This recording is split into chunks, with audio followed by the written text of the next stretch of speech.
Regresa el pelotón de fusilamiento. Estados Unidos reactiva polémicos métodos de ejecución para condenados a la pena capital.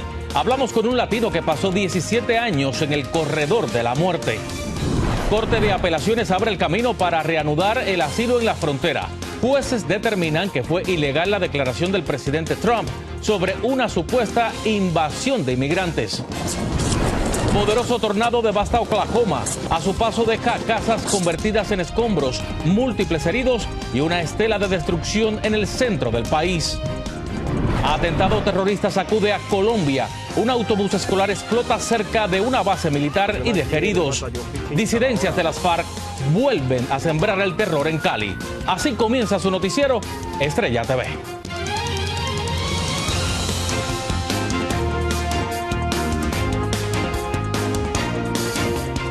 Hola, ¿qué tal? Muy buenas tardes, bienvenidos a su noticiero Estrella TV. Les informa Abel Álvarez. Gracias por acompañarnos.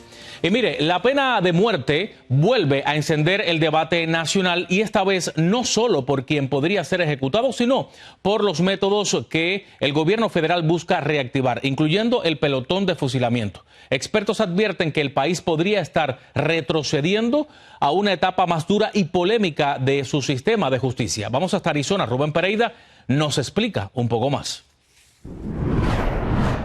Fue terrible. Lo más que me molestaba, lo más que me dolía era cuando ejecutaban a una persona. Juan Meléndez pasó más de 17 años en el corredor de la muerte siendo inocente, una experiencia que hoy lo lleva a advertir sobre los riesgos de endurecer la pena capital, justo cuando el gobierno federal anuncia el regreso de los pelotones de fusilamiento, en uno de los cambios que impulsa la administración Trump para acelerar ejecuciones y ampliar los métodos para aplicarla. ¿Cuántos no han tenido la suerte que yo tuve? ¿Cuánta gente ya inocentes ya han ejecutado? Esa es la pregunta que nos debemos de contestar. De acuerdo con el Departamento de Justicia, se contempla readoptar la inyección letal a nivel federal, pero también incluir métodos como el fusilamiento, la electrocución y la asfixia con gas. No hay ningún método bueno para matar. Es malo. No hay ninguna manera buena de matar. Estás quitando una vida. Este giro marca un cambio importante en la política federal tras 2 décadas sin ejecuciones desde el año 2000. La pena de muerte fue reactivada en el año 2020 bajo la primera administración de Trump, con 13 casos en poco más de un año. Posteriormente, durante el mandato del expresidente Biden, se impuso una moratoria, que ahora ha sido revertida con un nuevo impulso para retomarlas. Volvemos a la era más barbarie de la humanidad, con una solución que no es solución porque, repito, lo que estamos haciendo es adoptando una medida mediática. Y esto ya tiene efectos concretos. Actualmente 44 personas podrían enfrentar la pena de muerte a nivel federal y al menos 9 casos ya han sido autorizados en medio de propuestas para reducir los tiempos de apelación. Para expertos, estas medidas no solo endurecen el castigo, sino que también reabren un debate ético sobre el papel del Estado y los límites de la justicia cuando se trata de quitar una vida. ¿La pena de muerte resuelve algún problema social en la comunidad? No. Si la pena de muerte es costosa, sí. Si la pena de muerte es racista, sí. Rubén Pereira, Noticias Estrella TV. Y la política migratoria de la administración Trump enfrenta otro golpe en tribunales. Una corte de apelaciones determinó que la Casa Blanca no tiene autoridad para eliminar el acceso al asilo por orden ejecutiva. Defensores de inmigrantes celebran el fallo, pero advierten que el proceso en la frontera sigue lleno de incertidumbre. Fernando Mejía tiene más en este reporte. Este día el presidente Donald Trump sufrió un revés por parte de una corte de apelaciones que bloqueó la orden ejecutiva firmada el primer día de su segundo mandato que negaba las solicitudes de asilo en la frontera con México, cerrando con esto toda posibilidad de poderse quedar en el país. Sin duda, una excelente noticia para los defensores de los inmigrantes y para miles de personas que vienen huyendo de sus países por miedo a persecución o incluso de perder la vida. Que el invencible Trump, pues no es tan invencible. Lo bueno de este país, a pesar de todo, es de que la diferencia en los poderes, el balance de poderes todavía existe. El panel de 3 jueces federales del circuito del Distrito de Columbia en la capital comentaron luego del fallo que las leyes de inmigración y nacionalidad son claras y que éstas permiten pedir asilo y que el presidente no tiene el poder ni el derecho a suspenderlo. El presidente no puede crear ley de inmigración con nada más una orden ejecutiva. Entonces, se tiene que acatar bajo la ley existente de la INA, que es la Ley de Inmigración y Nacionalidad. Una vez que Trump asumió el poder por segunda ocasión, ha hecho todo lo posible por frenar la inmigración. En la frontera se han alcanzado los niveles más bajos de detención por parte de agentes de la patrulla fronteriza. Esta orden ejecutiva fue hecha bajo el argumento de que se estaba llevando a cabo una invasión en Estados Unidos por los puntos de entrada con México y que por seguridad nacional se deberían frenar los casos de asilo para ciertos países. Es entregar cuerpo y alma a otro país diciendo yo me rindo y vengo a tus pies a pedir piedad, básicamente. Entonces, por eso es importante el asilo político. No queda claro cuándo se comenzarán a aceptar o a escuchar casos de asilo en los puertos de entrada con la frontera con México. Se recomienda a aquellos que están en busca de asilo estar bien asesorados. Para aquellos que tengan a la frontera, pues va a ser el mismo caos que hay ahorita, que no necesariamente pues les abren la puerta para recibirlos con asilo político. Fernando Mejía, Noticias Estrella TV. Y un poderoso tornado azotó anoche la ciudad de Enid, en Oklahoma, dejando a su paso una estela de destrucción. El fenómeno arrancó techos, destruyó cerca de 40 viviendas, derribó árboles, postes de luz y volcó vehículos. Autoridades reportan al menos 10 personas heridas, pero afortunadamente ningún fallecido. Una residente cuenta cómo su familia, una vecina y su perro lograron refugiarse segundos antes de que el tornado pasara. My brother-in-law and I and my husband went to the shelter, which is right at the back of the house, outside though. Got down in there. About 3 minutes later, the girl next door came running over with her dog, and I mean, that tornado was like right behind me. Hoy los residentes comenzaron las labores de limpieza entre hogares convertidos en escombros. Este sistema marca el inicio de varios días consecutivos de clima extremo, con alertas por tornados, granizo y vientos destructivos en el centro del país. En otro tema, la administración Trump enviará este sábado a Pakistán al enviado especial Steve Witkoff y también a Jared Kushner para escuchar las nuevas propuestas de Irán.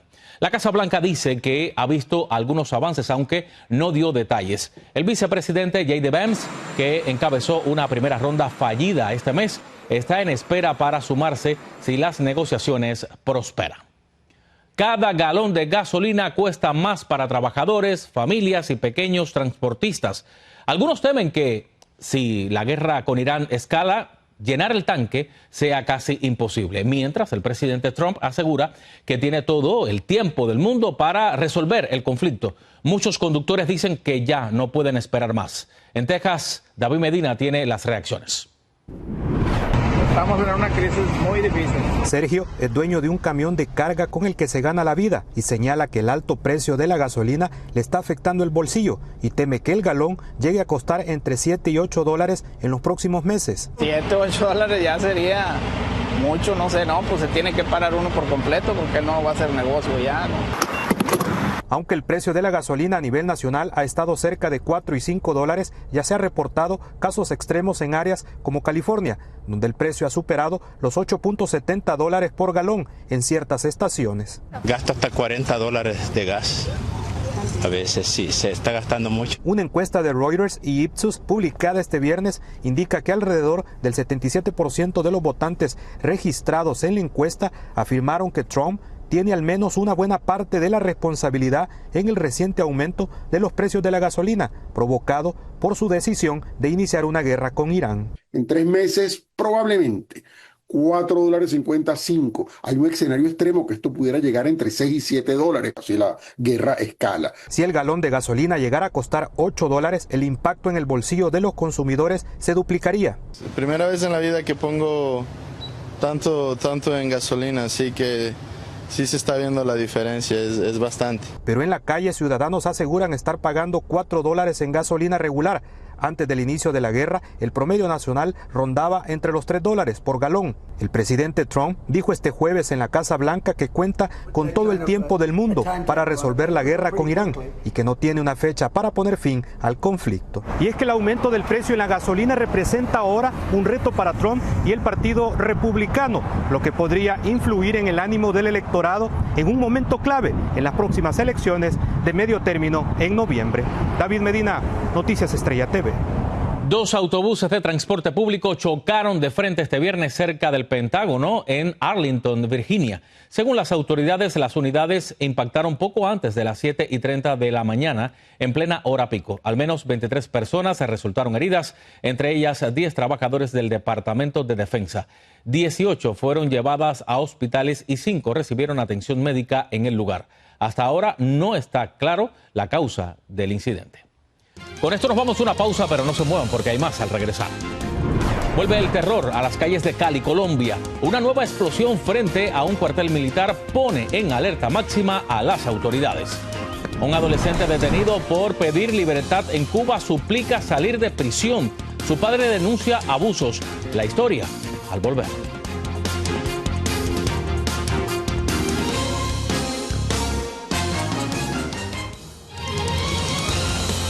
Gracias por seguir con nosotros aquí en el noticiero Estrella TV.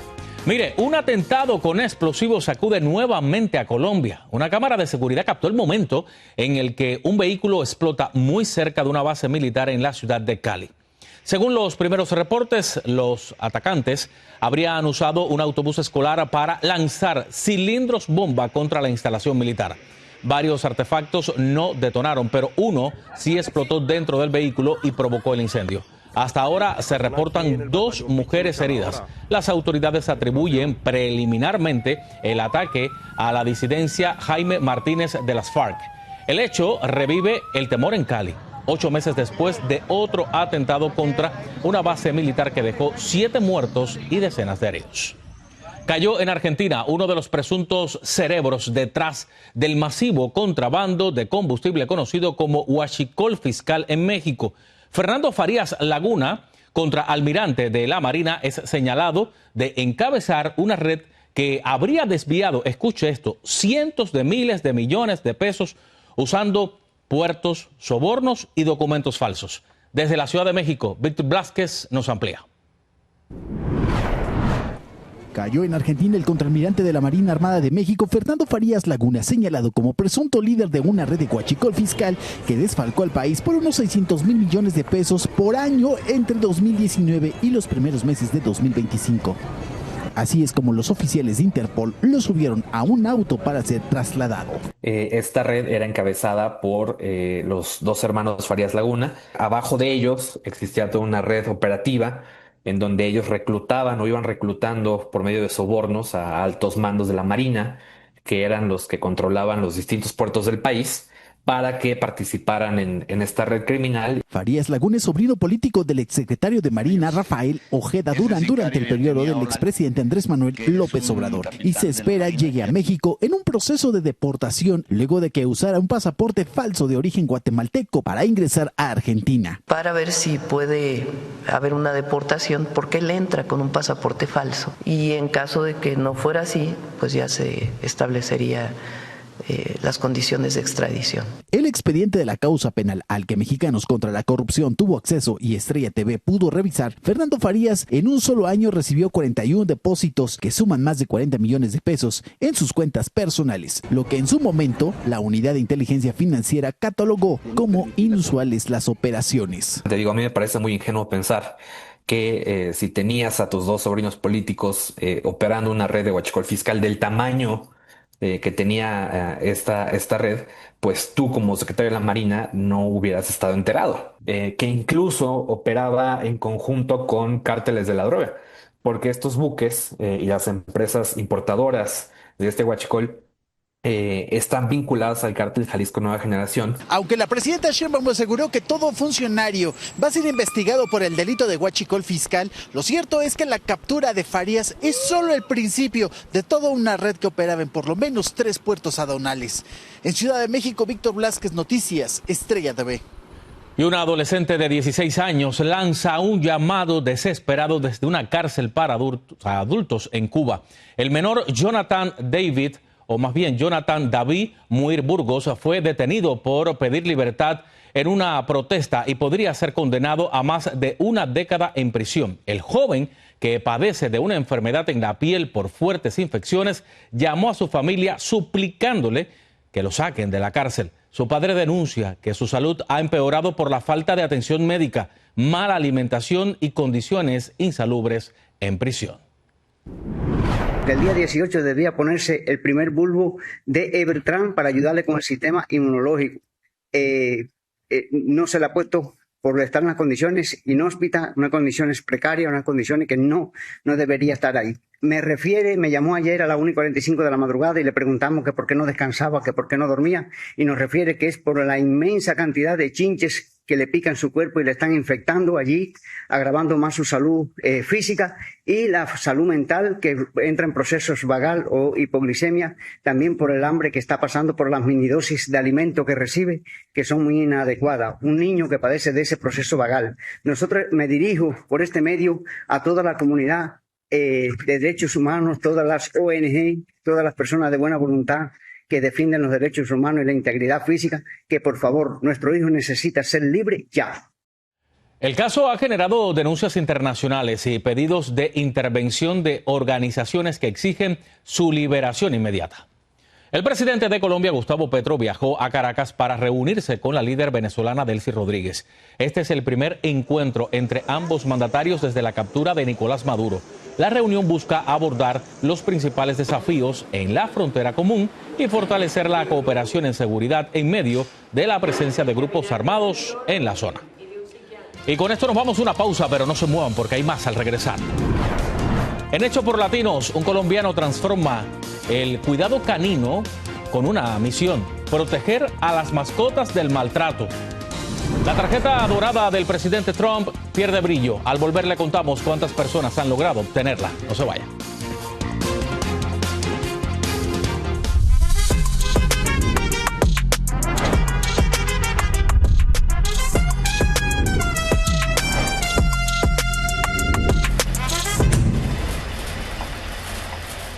Y en nuestra serie Hecho por Latinos, hoy conoceremos a un colombiano que convirtió su amor por los animales en una misión: capacitar a estilistas caninos libres de maltrato animal y empujar estándares más altos para proteger a las mascotas. En Nueva York, Ángela González nos presenta su historia.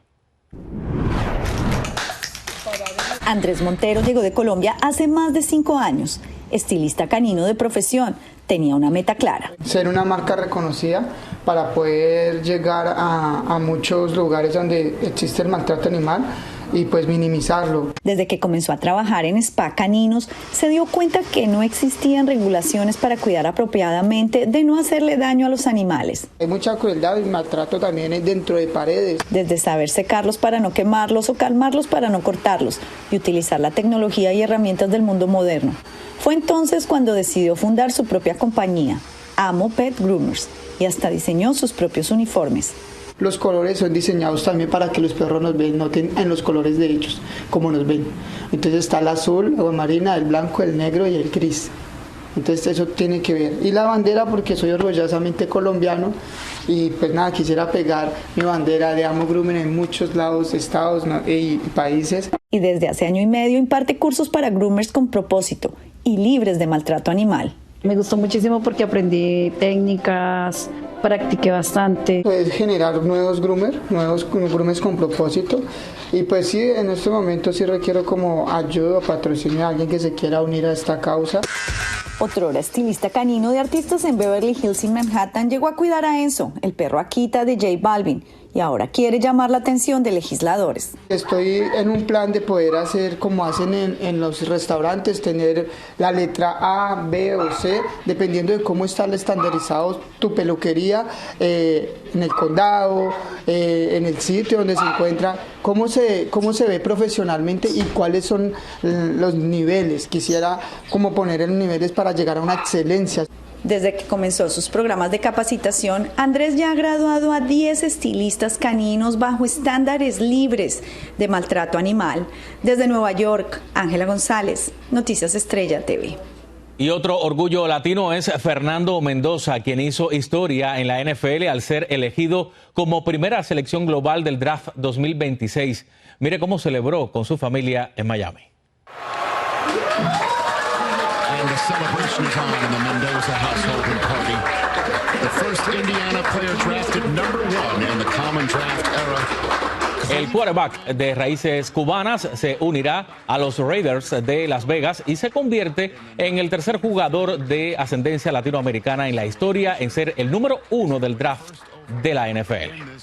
Y la llamada tarjeta dorada del presidente Trump no parece estar brillando tanto como prometían. Según la Casa Blanca, hasta ahora solo una persona ha sido aprobada para este programa que permite a extranjeros pagar al menos $1 millón para vivir y trabajar legalmente en Estados Unidos. Aún así, el secretario de Comercio, Howard Lutnick, dice que hay cientos de solicitudes en revisión. Bueno, y con esto vamos llegando al final. Soy Abel Álvarez. Gracias por informarse con nosotros aquí en el noticiero Estrella TV. Que tenga un buen fin de semana y el lunes regresamos con más noticias.